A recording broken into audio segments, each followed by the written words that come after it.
How to add text in Adobe Premiere Pro, this is version 2026, and how to change the color of that text.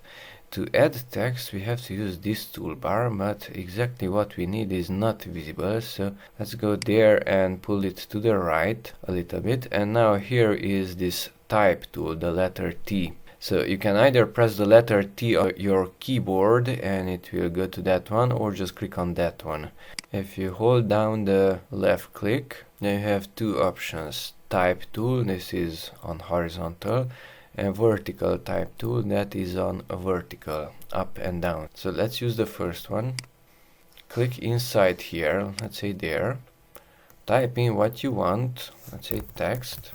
And the text is not visible. So how to change the color? Double click that zone to select all the text.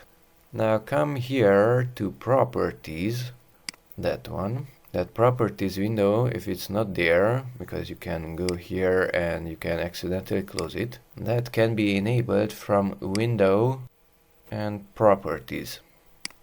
And now it's here. So once the text is selected, go down and here at appearance we have fill and click inside that white.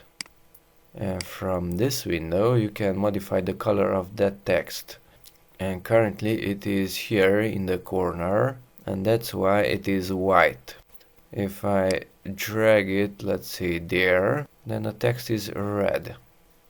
If I bring this portion also down, let's say there, and make sure it's in that corner, then the text is green. Let's close it with the OK button. And we can deselect it by pressing the escape key. Now there's the text. To move that text we have to use that one, which is the selection tool. Make sure it's not an arrow, but move it a little bit to the right, and now you can reposition it. If you don't like the color, then just come here to the properties and fill, and let's set it, let's say, to black, and close it with OK. So that's how to add a text and change its color in Premiere Pro. By the way, the font is up there.